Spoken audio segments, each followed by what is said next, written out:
الرحمن الرحيم الحمد لله رب العالمين والصلاة والسلام على أشرف الأنبياء والمرسلين نبينا محمد وعلى آله وصحبه أجمعين ومن تبعهم بإحسان إلى يوم الدين وبعد.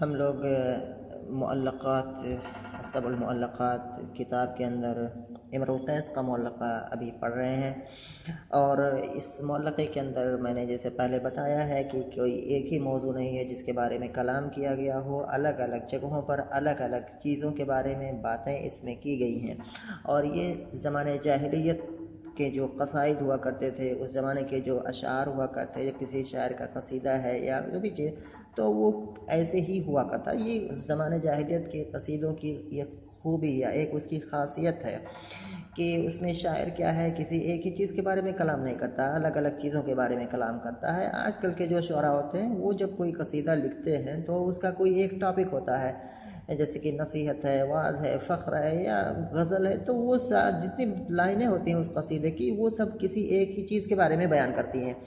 لیکن پہلے ایسا نہیں ہوا کرتا تھا. یہ چیز ہے تو یہ میں نے بتایا تھا، اس کو کہتے ہیں ادب کی یا عربی اصطلاح میں التفکک الموضوعی. التفکک الموضوعی یعنی کہ موضوع میں جو ہے تفکک ہے، یعنی کہ موضوع ایک نہیں ہے. موضوع میں مطلب انتشار کبھی کچھ ہے کبھی کچھ ہے، تو ایک موضوع جو ہے، کوئی ایک ٹاپک جو ہے اس پورے قصیدے کو جوڑتا نہیں ہے.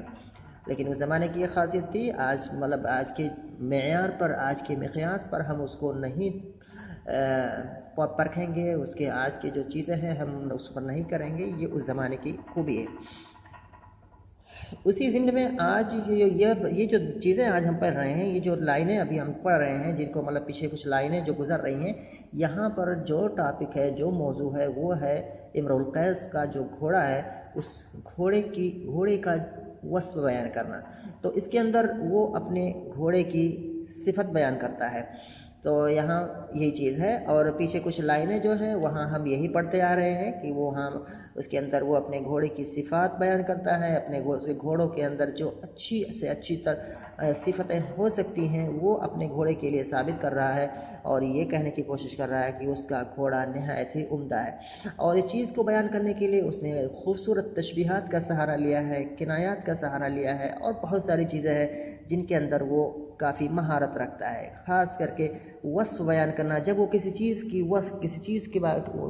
کا وصف بیان کرتا ہے تو وہ اتنی دقیق ہوتی ہے کہ مطلب پھر اس میں کوئی چیز رہ ہی نہیں جاتی کہ مطلب آدمی اس کو کیا ہے اس میں کوئی عیب نکال سکے. تو مہارت ہے اس چیز کے اندر، اس کی جو دقت وصف ہے، کنایات ہیں، تشبیہات ہیں، یہ ساری چیزیں جو ہے بہت ہی زبردست ہیں. جیسے کہ ابھی تک ہم پڑھتے ہوئے آ رہے ہیں. یہاں آج کل ہم نے جو لائن پکڑ جو چیز ہم نے پڑھی تھی وہ یہ ہے، لہو ای طلازبی وساق نعامت و ارخاء سرحان و تقریب تطفل. یہ شعر ہم نے پڑھا تھا، اور اس سے پہلے والی بھی لائن ہے، اس میں بھی ہم نے کچھ چیزیں پڑھی تھی. اور یہ جو لہو ای طلازبین ہے، ہم نے بتایا تھا کہ اس کے اندر وہ 4 صفات ہیں، 4 جو اچھی صفات ہیں، اور جتنی اچھی ہو سکتی ہیں اس کو اس اعتبار سے اپنے گھوڑے کے لیے کیا ہے اس نے ثابت کیا تھا. مطلب یہ کہ کمر کا پتلا ہونا، تو یہ صفت اس گھوڑے کے سے بیان کیا تھا. اور یہ کہ اس کی پڈلیاں جو ہیں وہ کافی مضبوط ہیں، تو اس کو بیان کیا تھا. اور اس کی جو تیز دوڑ ہوتی ہے وہ کیسی ہوتی ہے، اور اس کی جو سلو دوڑ ہوتی ہے یعنی کہ میڈیم دوڑ ہوتی ہے وہ کیسی ہوتی ہے. ان سب کو جو ہے اس نے بیان کیا تھا. اور اس کے اندر بیان کرنے کے لیے اس نے تشبیہات کا سہارا لیا تھا کہ اس چیز میں مطلب یہ کہ پتلے کمر ہونے میں کون سا جانور سب سے اچھا ہوتا ہے، تو اس جانور کی کمر سے اپنے گھوڑے کی کمر کی تشبیہ دی. اور پڈلیاں جو ہوتی ہیں، کس اینیمل کی پڈلی کیا ہے سب سے زبردست مضبوط اور اچھی ہوتی ہے، تو اس کی پڈلی کو اس جانور کی پڈلی سے تشبیہ دی. ایسے ہی اس کی جو ہے میڈیم دوڑ، یعنی کہ جو میڈیم رینج کا جو اس کا دوڑنا ہوتا ہے، وہ مطلب اس چیز میں کون سا جانور سب سے ماہر ہے، تو گھوڑے کی اس دوڑ کو جو ہے میڈیم دوڑ کو اس جانور کی میڈیم دوڑ سے تشبیہ دی. ایسے ہی جو ہے مطلب جب تیز رفتار دوڑنا ہو تو کون سا جانور بہت اچھا اور خوبصورتی سے تیز رفتاری سے دوڑ سکتا ہے، تو اپنے گھوڑے کے لیے جو ہے اس چیز کی جو ہے وہ صفت اس نے ظاہر کی، یعنی کہ اس کے دوڑنے سے کیا ہے اپنے گھوڑے کے دوڑنے کو تشبیہ دی. یعنی کہ اپنے گھوڑے کے تیز دوڑنے کو اس تیز دوڑنے میں ماہر جو جانور ہے اس کے دوران سے تشبیہ دی. تو یہ چیز ہم نے کل پڑھی تھی. اس میں 4 تشبیہات اور نقاد جو ہے یعنی کہ عربی ادب کے جو ناقدین ہیں انہوں نے کافی سراہا ہے اس لائن کو اور اس کی کافی تعریف کی ہے، جو کہ النقد الادبی یعنی کہ جو نقد کی جو کتابیں ہیں وہاں پر اگر پڑھ سکتے ہیں، وہاں پر بہت سی چیزیں موجود ہیں. چھوڑو یہ باتیں جو ہے یہ باتیں ویسی ہیں، اس میں نہیں جانا ہے نقد ادبی کیا ہے چیزیں. لیکن یہاں پر جو ہے یہاں جو چیز بتائی گئی ہے وہ مطلب جو کام کی چیزیں تھیں وہ میں نے بتائی تھی. اس کے بعد آگے والی جو لائن ہے اس کو میں پہلے پڑھ دے رہا ہوں. شاعر کہہ رہا ہے ذلیئن یا ذلیعن، دونوں طرح سے پڑھ سکتے ہیں اور ہم بتائیں گے کیسے دونوں طرح سے پڑھ سکتے ہیں. ذلیئن یا ذلیعن اذا استدبرته سد فرجه بزاف فويق الارض ليس باعزل كأن صراته لدى البيت قائما مداك عروس او صلاية حنزل. یہاں پڑھنے کی کوشش کریں گے. پہلی لائن پڑھیں گے، پہلی لائن کے بعد اگر ٹائم رہا تو دوسری لائن بھی پڑھیں گے. ذلیئن یا ذلیع اذا استدبرته سد فرجه بزاف فويق الارض ليس باعزل. یہاں جو ہے یہ بھی جو دو لائنیں ابھی جو میں نے پڑھی ہیں یہ بھی اسی گھوڑے کی صفت کے بارے میں ہی ہیں، یعنی کہ اس میں بھی وہ اپنے گھوڑے کا وصف بیان کر رہا ہے اور اپنے گھوڑے کا وصف کس طرح سے بہت ہی جو مطلب اچھے طریقے سے اپنے گھوڑے کے لیے وصف ثابت کر رہا ہے. تو پہلے اس کے جو الفاظ معنی کو دیکھتے ہیں ہم، اس کے بعد کریں گے. ذلیعن، یہ ذلی جو آتا ہے ذلیعن کہتے ہیں، اس کی جمع آئے گی ذلعن. تو ذلیعن جو ہے یہ کہتے ہیں کہ مطلب جس کی مطلب ذلعن سے ہے. ذلعن معنی ہوتا ہے جو پسلی ہوتی ہے آدمی کی، جو پسلی ہوتی ہے یعنی کہ ریڑھ کی ہڈی ہے اس کے آس پاس جو پسلیاں ہوتی ہیں اس کو کہتے ہیں. تو ذلی ان کے معنی ہوتا ہے کہ مضبوط پسلیوں والا، یعنی کہ یا جس کی پسلیاں کافی مضبوط ہوں، بڑی ہوں، پسلیاں بڑی ہوں مضبوط ہوں، تو یہ معنی ہو جائے گا. ذلی کے معنی ہو گیا مضبوط پسلیوں والا یا بڑی پسلیوں والا. تو یہ معنی ہو گیا ذلی کا، جمع ذلعن، اور اس کا فعل آتا ہے ذلوا سے آتا ہے باب کرما سے. تو ذلی ان کے معنی یہ ہو گیا، یعنی کہ اس کا معنی کیا ہو جائے گا کہ وہ مضبوط پسلیوں والا ہے، مضبوط اور کشادہ، مضبوط اور چوڑی پسلیوں والا ہے. اب ایک معنی ابھی آئیں گے تو سمجھیں گے کہ اس کا مطلب اس سے ارادہ یہ کہنا کیا جا رہا ہے، کیونکہ صرف لفظ کا معنی بتا دینے سے کیا ہے مفہوم اس کا واضح نہیں ہوتا ہے. تو ذلی ان کا معنی پہلے ہو گیا کہ مضبوط پسلیوں والا، مضبوط اور کشادہ پسلیوں والا ذلی. اس کی جمع آئے گی ذلعن. اذا استدبرتہ، استدبرہ معنی ہوتا ہے یہ اپوزٹ ہے، ایک ورڈ دوسرا استعمال ہوتا ہے اس کے لیے استقبلہ. استقبلہ اور استدبرہ دو چیزیں آتی ہیں. استقبلہ معنی ہوتا ہے کہ سامنے سے آنا، استقبلہ سامنے سے آنا، اور استدبرہ کے معنی ہوتا ہے پیچھے سے آنا. تو یہ دو معنی ہوتے ہیں. اور استدبرہ کا ایک اور معنی ہوتا ہے کہ کسی چیز کے آخر میں کوئی چیز، یعنی کہ کوئی کام کرتے وقت آخر میں کوئی چیز یاد ہو، جو کہ مطلب اگر آدمی شروع میں یہ چیز یاد ہوتی تو اس کو ضرور کرتا. حدیث میں لو استقبلت من امری ما استدبرت لما سقت الهدي، لو استقبلت من امری ما استدبرت لما سقت الهدي. اس طرح سے حدیث کے الفاظ ہیں، مجھے یاد تو صحیح سے یاد نہیں آ رہے ہیں کہ کلمات اس کے کیا ہے، اس جیسے مطلب کلمات اور نحو ذالک. لیکن اس میں کیا ہے استقبلہ اور استدبرہ یہ دو کلمات وہاں پر آئے ہوئے ہیں کہ اگر مجھے پتہ چلتی شروعات میں وہ چیزیں جو مجھے آخر میں پتہ چلی ہیں تو میں ایسا نہ کرتا. تو یہ اس چیز کے بارے میں ہے. تو استقبلہ میں نے المہم خلاصہ کلام یہ ہے کہ ایک کلمہ آتا ہے استقبلہ اور دوسرا آتا ہے استدبرہ. استقبلہ میں نے سامنے سے آنا، استدبرہ میں نے ہوتا ہے پیچھے سے آنا. یہاں مراد کیا ہے شاعر؟ یہاں مراد کیا لے رہا ہے؟ استدبرتہ یعنی کہ پیچھے سے دیکھنا. یہ معنی یہاں پر جو معنی ہے جو مفہوم ہے اس کو ضرور دھیان میں رکھنا. استدبرتہ ہو، اور ہو کی ضمیر جو جا رہی ہے وہی اسی کی طرف، یعنی کہ ذلی کی طرف، جو کہ یہاں پر کیا ہے جو کہ فرض کی طرف جا رہی ہے. اذا استدبرتہ یعنی کہ جو فرض جس کا ذکر ابھی تک چلتے ہوئے ابھی تک آ رہا ہے، یعنی کہ فرض کی جو بیان چلے اس کے بارے میں کلام چلا، تو اسی فرض کی طرف یہ ضمیر جا رہی ہے جو کہ پیچھے اس کا ذکر آ چکا ہے. تو اذا استدبرتہ جب تم اس کو پیچھے سے دیکھو گے، سد فرجہ، سد یا سدو کے معنی ہوتا ہے بند کر دینا. کسی چیز کو اگر کہیں پر کوئی جگہ خالی ہے، کوئی جگہ کشادہ ہے، اس کو پر کر دینا، بھر دینا. تو سد یسد میں نے بھر دینا یا بند کر دینا، یہ معنی ہوتا ہے سدا کا، سد. اور اسی سے سدن آتا ہے، باندھ، معنی کہ جو مطلب کیا ہے کسی چیز کو کیا ہے روک دیتا ہے، وہ باندھ، ڈیم جو ہوتا ہے. تو المہم سے نہیں ہے، سد معنی ہوتا ہے بند کر دینا اور یا روک دینا، یہ معنی ہوتا ہے. باب نصرہ سے آتا ہے. فی الماضی یہاں پر ہے فرج ہو. فرج کہتے ہیں کہ مطلب دو چیزوں کے درمیان جو کشادگی ہوتی ہے اس کو کہتے ہیں. فرج معنی کسی چیز میں جو ہو اس کے اندر جو اگر کشادگی، کہیں پر کشادگی ہو تو اس کو فرج کہا جاتا ہے. فرج معنی کشادگی جمع فروج. تو فرج، سد فرج ہو. اور یہاں فرج سے مراد کیا ہے، یہ چیز بنانا ضروری ہے.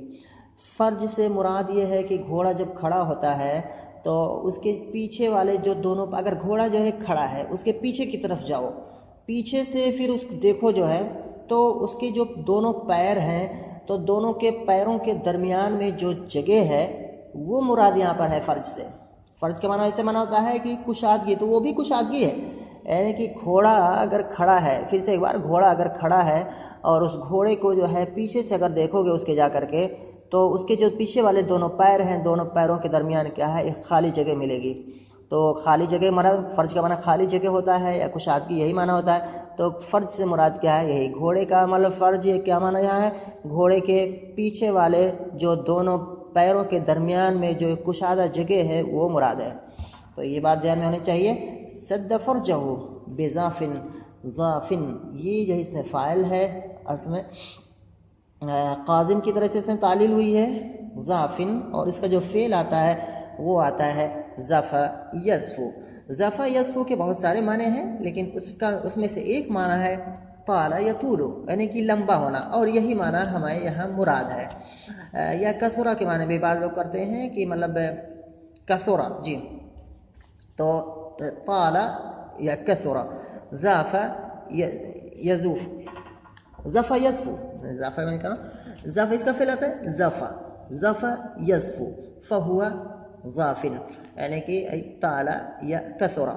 تو ضافن کے معنی ہو جائے گا طویل یا کثیر، کیونکہ یہ اس میں فاعل ہے اور اس میں تعلیل ہوئی ہے قازن کی طرح سے. وہ کیسے ہوا ہے، اس میں پھر ایک لمبا کلام ہو جائے گا. تو ضافن. اور یہاں پر جو ہے ایک چیز اور میں بتانا چاہتا ہوں کہ یہاں جو ضافن ہے یہ صفت ہے، اور صفت ہے تو اس کا موصوف کہاں ہے، اس کا موصوف یہاں پر محذوف ہے، تبھی معنی پھر بیٹھے گا، بہت ضروری ہے. ذنبن ضافن، ذنبن کہتے ہیں دم کو، یعنی کہ جو پونچھ ہوتی ہے اس کو عربی میں کہتے ہیں ذنب. تو یہاں پر با کے بعد یہاں پر ایک موصوف محذوف ہے، اور چونکہ صفت اس پر دلالت کر رہی ہے. ایسا ہوتا ہے عربی میں، کلام عرب میں ہوتا ہے کہ اگر سیاق، اگر کوئی کلمہ میں یا کوئی جملے میں کوئی ایسی چیز ہو، یا سیاق اگر کسی چیز پر دلالت کرتا ہے تو وہاں اس کو ہم حذف کرتے تھے. یہی فکرہ، یہی آئیڈیا ہر جگہ ہوتا ہے، یعنی کہ کلام عرب میں نحو یا قواعد میں جہاں بھی پڑھو گے حذف کے، کہ یہاں سے محذوف ہے، یہاں حذف کر سکتے ہیں، یہاں واجب ہے، یہاں جائز ہے. تو اس کے پیچھے یہی فکرہ ہوتا ہے کہ جہاں بھی، اس کے لیے ضروری ہے کہ جہاں بھی معنی سمجھ میں آ جاتا ہے بغیر اس کلمے کو ذکر کیے ہوئے، تو وہاں پر اس کو حذف کرنا جائز ہوتا ہے. اور اس کے حذف کرنے کی یہ شرط ہے کہ کلام میں کوئی چیز ایسی ہو جو کہ اس محذوف پر دلالت کرے، اور اگر اس محذوف کو ہم ذکر بھی کر دیں اس کی اپنی اصلی جگہ پر تو معنی ویسا کا ویسا رہ جائے، معنی کیا ہے میں کوئی خلل واقع نہ ہو. تو یہ حذف کے شروط ہوتے ہیں کلام عرب کے اندر. تو یہاں پر جو ہے پھر کب آتے ہیں بات پر، یہاں پر کیا کہ بے ذنبن ضافن، ذنب کے معنی میں نے بتایا دم، اور اس کے بعد ضافن یہاں پر معنی ہو جائے گا طویل، تو ہو جائے گا بے ذنبن ضافن، یعنی کہ بے ذنبن طویل. اور اگر ہم اس کو کہیں گے کثیر کے معنی ہو جائے گا تو بے ذنبن کثیر، معنی بے ذنبن کثیر الشعر، ایک ایسی پونچھ جو لمبی ہے، یا ایک ایسی پونچھ جو زیادہ بالوں والی ہے. تو یہ معنی ہوگا فویق. یہ فوق جو ہے ظرف آتا ہے، ظرف کے بہت سارے کلمات ہیں، فوق ہے، قبلو ہے، بعدو ہے، تحتو ہے، امام ہے، ورا ہے، یمین ہے، شمال ہے.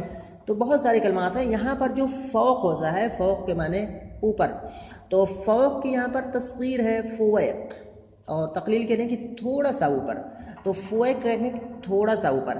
ایسے ہی قبلوں کی اگر تصویر کریں گے تو قبیل، یعنی کہ تھوڑا سا پہلے سے کہیں گے وصلتو، ہے نا، وصلتو الى محطة القطار، ہے نا، قبیل مغادرتی، یا وصلتو، یا کوئی بھی جملہ اس طرح سے بنا سکتے ہیں کہ میں جو ہے ریلوے اسٹیشن پہنچا ٹرین کے تھوڑی دیر مطلب ٹرین کے روانہ ہونے سے تھوڑی دیر پہلے. تو فویق مانے تھوڑا سا اوپر، قبیل مانے تھوڑی دیر پہلے، تو اس میں سے تھوڑا کا معنی آ جائے گا. تو فوق کی تصغیر ہے فویق، اور الارض لیس باعزل، اعزل جو ہے افعل کے وزن پر ہے، اور اس کے معنی ہوتے ہیں ٹیڑھا. اعزل مانے ٹیڑھا میڑھا مڑا ہوا، اعزل کے اس کو کہتے ہیں جس کے پاس کوئی ہتھیار نہ ہو. جمع اس کی عزلن آئے گی، افعل فعلن کی جمع اس آئے گی، اور عزل بھی اس کی جمع آتی ہے عزلن. تو لیس باعزل اور لیس باعزل یہ صفت ہے اسی ذنب کی. آتے ہیں اس کے مفہوم پر جو ہے، سب سے پہلے اس کے مفہوم پر آتے ہیں ہم جو ایک بار، پھر اس کے بعد اس میں دیکھیں گے اور باقی چیزیں کیا ہیں. کہ ذلیعن یا ذلیعن، اور اس کو میں نے جو ابھی تک میں بتاتے ہوئے آ رہا ہوں کہ اس طرح کی جتنی صفات ہیں دونوں طرح سے پڑھ سکتے ہیں. ذلیعن پڑھیں گے کسرہ کے ساتھ تو اس کا تعلق جو بفرس منجرد، وہاں سے اس کا تعلق جڑ جائے گا جو پیچھے گزر چکا ہے. اور اگر اس کا سب سے آسان طریقہ پڑھنے کا ہے کہ اس کو ہم جو ہے اس کے پیچھے والا جو موصوف ہے اس سے ہم اس کو کاٹ دیں، اور یہاں پر ہم کیا ہے ایک مبتدا کو محذوف مان لیں، جو کہ اس کی تقدیر ہوگی ہوا ذلیعن، اور ہوا لوٹے گی یہ ضمیر فرض کی طرف. تو ہوا ذلیعن یعنی کہ یہ گھوڑا کیا ہے مضبوط اور کشاد، مضبوط اور چوڑی پسلیوں والا ہے. ایسے مراد کیا ہوگا؟ اس کا مراد کیا ہوگا کہ اس کی پشت کیا ہے مضبوط ہے، اور ایسے اس کی پشت کیا ہے چوڑی ہے. یہ معنی کہنا چاہ رہا ہے کہ اس کی پشت مضبوط ہے، یعنی کہ مضبوط پیٹھ والا ہے. اور یہ چیز گھوڑے کے اندر اچھی مانی جاتی ہے، کسی بھی جانور جس پر بیٹھنا ہو اگر پشت مضبوط ہے اور وہ چوڑی ہے کشادہ ہے تو بہت اچھا مانا جاتا ہے. تو یہ اچھی صفت کیا ہے یہ اپنے گھوڑے کے لیے یہاں پر کیا ثابت کر رہا ہے ہوا ذلیع. اس کے بعد کیا ہے ایک جملہ ہے، ایک تعبیر ہے جو کہ مطلب شرط اور جزا کی تعبیر ہے. مطلب اذا ایک شرطیہ ہے، مطلب کہ شرط اور جزا ہے، اور اس کا اگر ہم پورا محل نکالیں گے، اس کا جو محلن اعراب ہوگا اس پورے اسلوب شرط اور جزا کا، تو یہ کیا ہے پھر یہ دوسری خبر یہ بن جائے گی ہوا مبتدا کے. یا اگر ہم اس کو پیچھے سے جوڑیں گے تو ایک کیا ہے ایک الگ اور صفت بن جائے گی. تو اذا کیا ہے یہ ادات شرط ہے، اس کو ہم اس میں شرط بھی کہہ سکتے ہیں. استدبرتہ ہو، جب تم اس کو پیچھے سے دیکھو گے، یعنی کہ گھوڑے کو، جب تم اس گھوڑے کو پیچھے سے دیکھو گے سد فرجہ، تو پاؤ گے کہ اس نے اپنے فرج کو، یعنی کہ اپنے پچھلے دونوں پیروں کے درمیان والی جگہ کو پر کر دیا ہے. بےزافن اے بے ذنبن ذافن، ایک ایسی پونچھ کے ذریعے سے جو لمبی ہے یا جو زیادہ بالوں والی ہے. تو گھوڑے کے اندر جو پونچھ کیا ہوتی ہے، پونچھ کا لمبی ہونا یہ اچھی صفت مانی جاتی ہے. یا ہے کہ گھوڑے کی پونچھ پر کیا ہے مطلب اتنے زیادہ بال ہیں کہ اس بالوں کی وجہ سے نہیں، کہ بالوں کی کثافت کی وجہ سے وہ پچھلے دونوں پیروں کے درمیان کی جگہ کیا ہے وہ فل ہو گئی ہے. تو یہ زیادہ فٹ مان بیٹھتا ہے یہ اے بصافن اے کثیرن، یعنی کہ کثیر الشعر. تو وہ اپنے دونوں پچھلے پیروں کے درمیان والی جگہ کو پر کر دیتا ہے کس سے؟ بےذنبن ذافن، ایک ایسی پونچھ کے ذریعے سے جو بہت زیادہ بالوں والی ہوتی ہے. اور جو پونچھ، اچھا یہاں پر پھر ایک بات اور بتا دے رہا ہوں، اس کے بعد پھر کرتے ہیں مناظرہ ہوگا. یہاں پر موصوف کو دھیان میں رکھو، بےذنبن ایک ایسی پونچھ کے ذریعے سے، ذافن جو بہت زیادہ بالوں والی ہے. اور جو پونچھ فویق الارض، فویق مضاف ہے اور الارض مضاف الیہ ہے. تو یہاں پر کیا ہے یہ فوق ظرف ہو جائے گا اور یہ مضاف اور مضاف الیہ ظرف ہو جائے گا. بذافن کائن فویق الارض، تو یہاں پر کائن محذوف مانا ہی پڑے گا کیونکہ یہ متعلق ہوگا کسی سے، تو یہاں پر کائن محذوف ہوگا. تو بذنبن ذافن کائن فویق الارض، تو فویق الارض یہ کیا ہے ظرف ہوگا اسی کائن کا.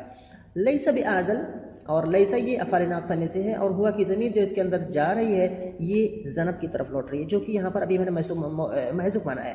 لیسا اے باعزل اے لیسا ذالک الذنب باعزل، یعنی کہ یہ پونچھ کیا ہے ٹیڑھی میڑھی نہیں ہے.